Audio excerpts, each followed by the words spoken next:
COVID has impacted health insurance in various ways over the past 6 months.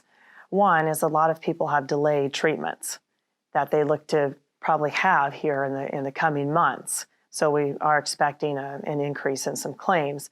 Also, there's some concern that people did not have some treatments or procedures that were necessary for them, and we're concerned about how that might impact some of those individuals. One of the positives of what's happened during COVID is telemedicine. Telemedicine is an area and a technology, an area of insurance, and telemedicine is an area of insurance and a technology that has been offered, but it's been slow to get acceptance. With COVID happening, employees and employers started utilizing this exponentially. And we see more providers, even better technology. I think the providers and the doctors are becoming more acceptable to this. It's lower in cost, it's more efficient.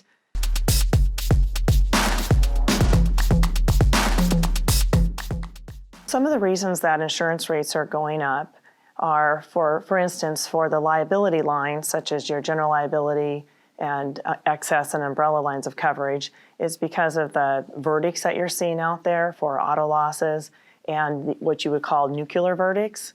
That would be claims over or lawsuits over $10 million. And some of that is driven by factors such as social inflation, which would be attributable to the types of juries that we have now. Also, litigation financing, things of that sort that make it to where you can do accident recreation and other things that somebody that would have maybe brought a suit before couldn't have afforded to bring about in a lawsuit, now can, because there's even private equity firms and hedge funds financing lawsuits.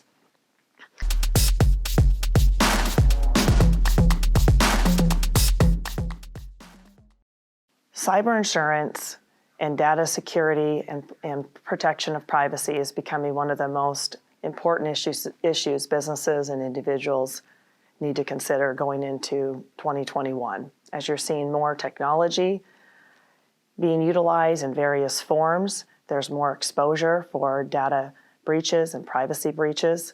And so to protect yourselves, you need to reevaluate what you have in the form of policies, procedures, what you're doing from a risk management perspective, penetration tests, consulting with different cybersecurity firms to make sure that you have the systems and policies in place to protect you. And then on the back end, you still may have a claim, so you need to have adequate insurance and make all cyber insurance policies, or most, are unique and they're different. So you need to evaluate your coverage and make sure it fits your business and your risks.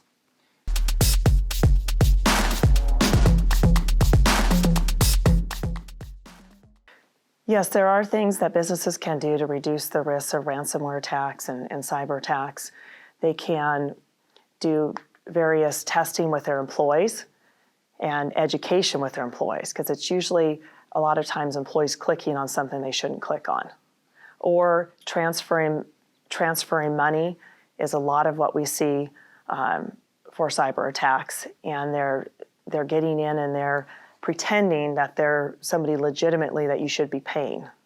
And it is not, it's false. But if companies have the policy procedures in place to go an extra step, which is usually a phone call to the bank or whatever the organization is that's requesting the money, if they would adhere to those and be consistent, you usually would catch those and realize that it is not legitimate.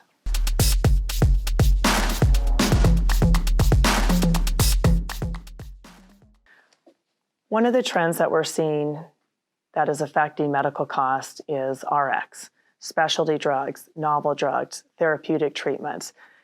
You'll see some of them are in the upwards of $1 million a treatment. And there's also a lack of transparency just in general RX for employees and for employers. So until we see more transparency, I think we will not see a reduction in this area.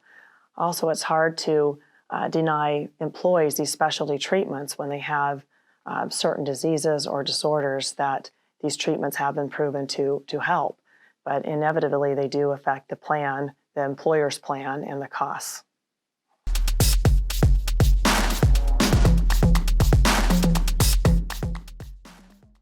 So what we can expect to see in 2021 for insurance costs is for business insurance and for employee benefits, we are still going to see costs continue to rise. It'll vary per the type of insurance and per the industry. For instance, we just received the Q3. For instance, we just received Q3 results for business insurance, and we continue to see D&O, directors and officers liability, as one of the biggest increases at over 11%. Excess umbrella insurance has continued to increase over 8%. And on the benefits side, we are predicting, you hear various predictions, but we're seeing around 4% maybe as an average. Some consultants are predicting more. A lot of health insurance companies, we're seeing them being cautious. As we hear, a lot of claims weren't as high in this COVID period because people didn't go in and get their normal procedures that they maybe would have had. They've delayed them. But that's what a lot of the insurance carriers are cautious about, and they're actually pricing that into the plans going into 2021.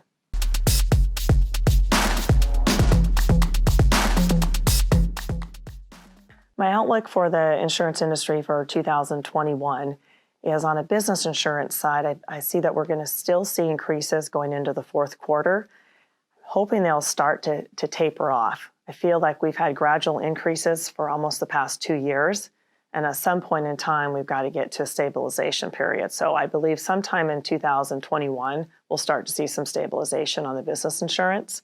Maybe some lines not as much as others, but I do believe we will start to see that.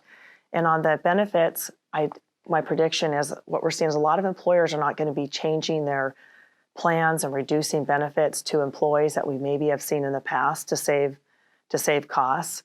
I think what some of our surveys have told us is that employers are concerned about their employees, concerned about their mental health, and they don't want to do anything to restrict any coverage or make any drastic changes. I do see that we will see an uptick in procedures and claims from that. And we do not see an end in sight on the RX trend and the specialty drugs. We are encouraging employers to start to work with more nonprofits and other groups there's some transparency consultants to kind of help employees understand their options and employers regarding some of these specialized treatments.